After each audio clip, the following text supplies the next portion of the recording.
नमस्कार, मैं परीक्षित हाड़ा और आज हम वर्ष 2018 का जो पेपर है MDS university Ajmer BCom third year EAFM का उसकी चर्चा करेंगे।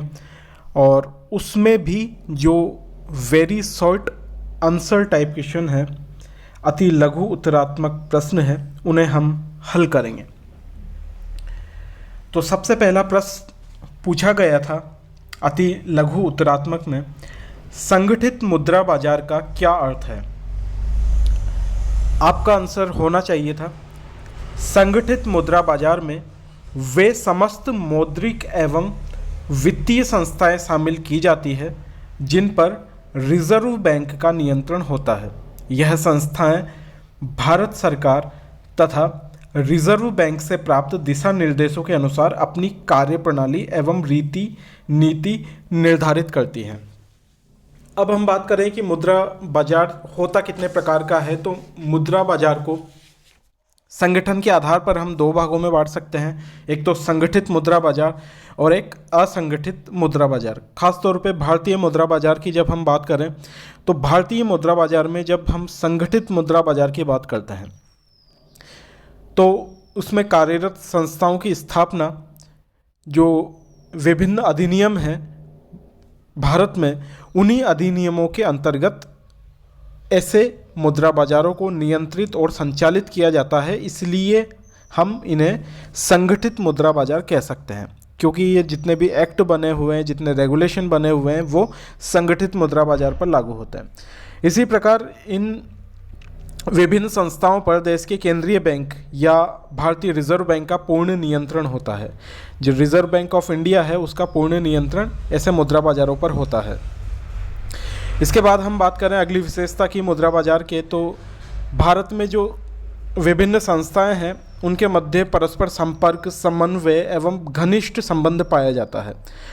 मुद्रा बाजार संगठित भाग में reserve bank, state bank of India तथा उसके सहायक बैंक, राष्ट्रीय हित एवं निजी क्षेत्र में कार्यरत व्यापारिक बैंक, विदेशी विनिमय बैंक एवं सहकारी बैंक सम्मिलित किए जाते हैं। इसके अतिरिक्त जो अर्ध सरकारी संस्थाएं होती है, बड़े आकार की संयुक्त पूंजी वाली कंपनियां होती है, बीमा कंपनियां जो होती है, वो भी मुद्रा बाजार में ऋणदाता के रूप में कार्य करती है।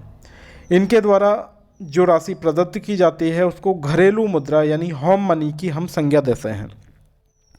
वित्तीय मध्यस्थ जिनमें मांग पर देय, जैसे मांग पर देय ऋण, दलाल तथा सामान्य एवं स्कंद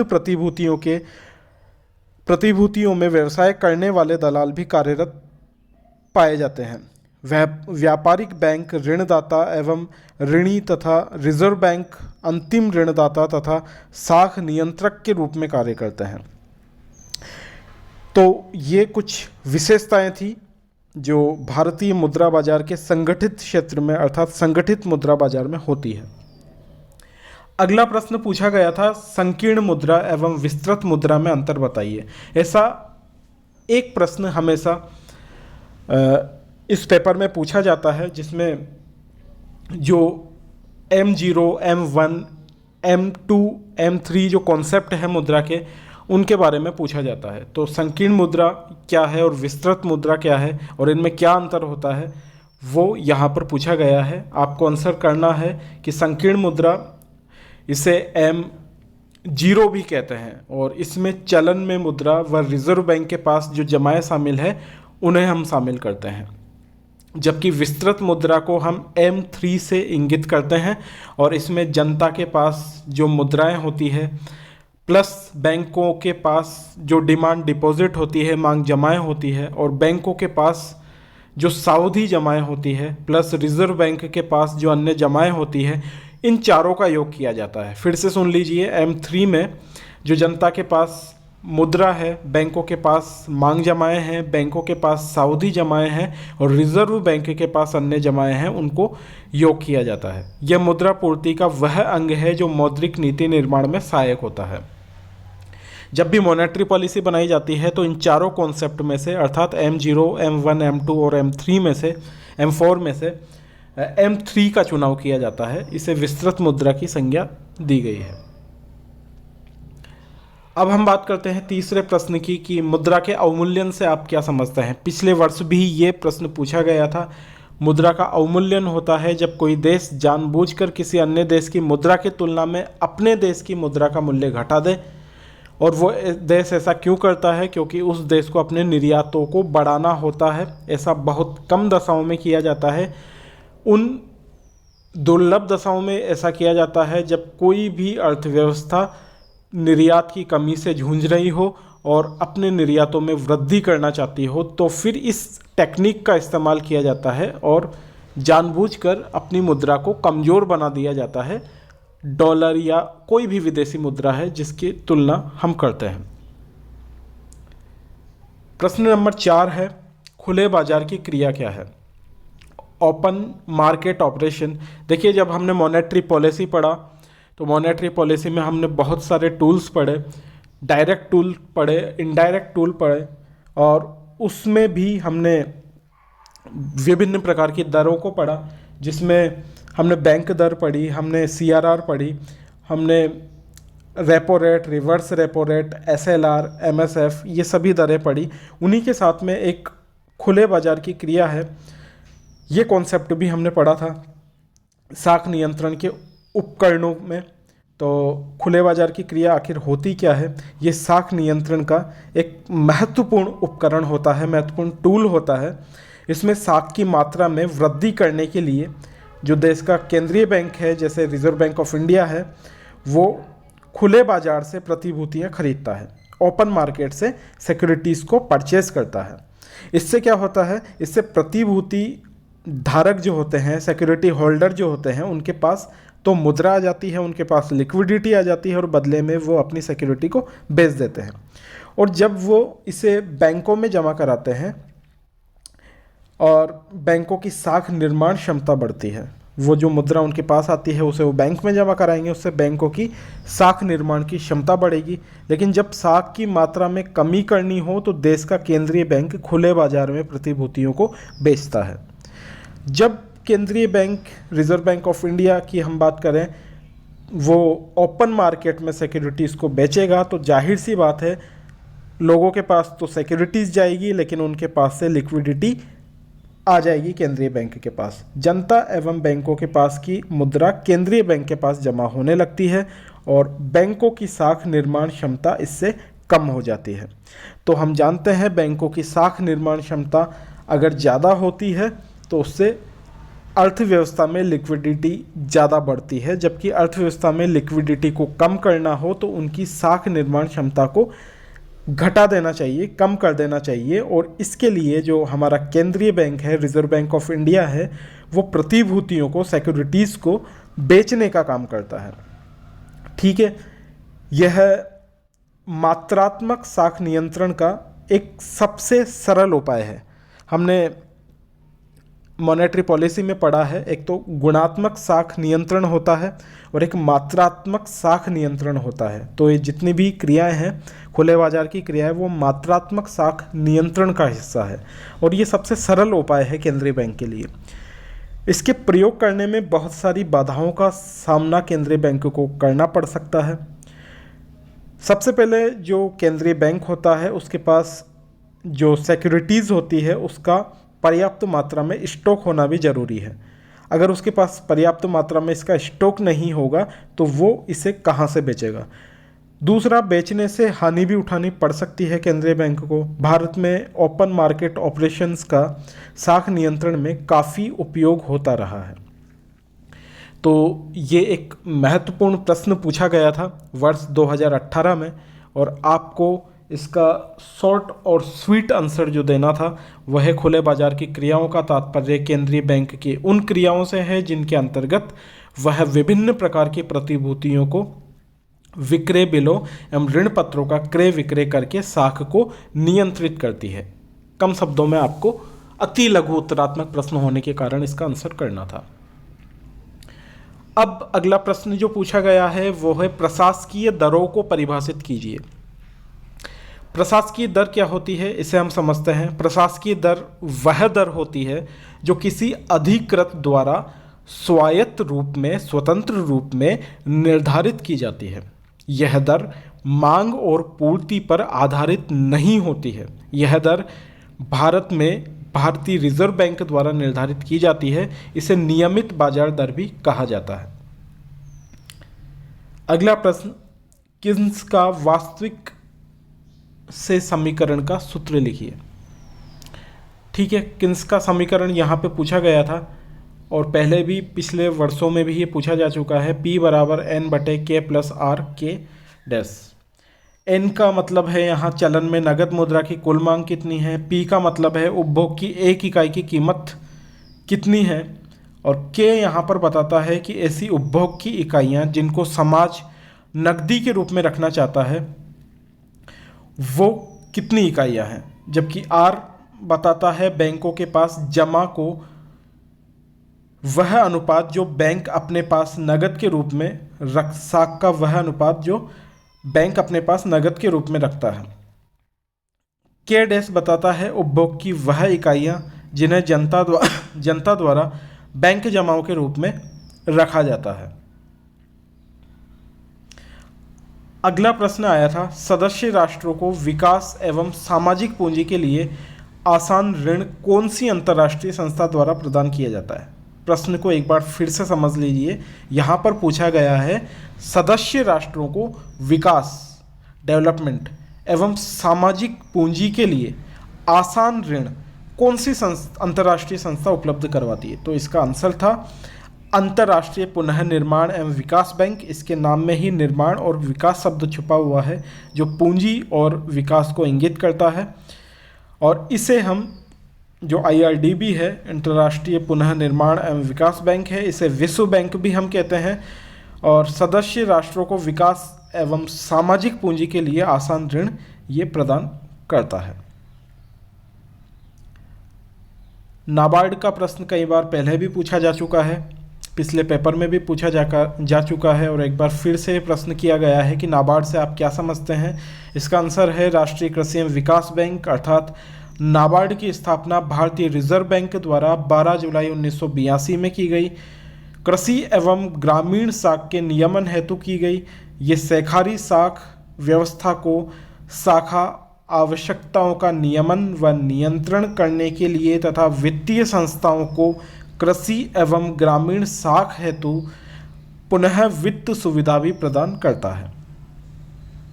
अब एक महत्वपूर्ण प्रश्न जो कि वर्ष 2018 में अति लघु उत्तरात्मक प्रश्न में पूछा गया था और वो महत्वपूर्ण प्रश्न है गैर निष्पादित संपत्तियां अर्थात नॉन परफॉर्मिंग एसेट्स NPA क्या है।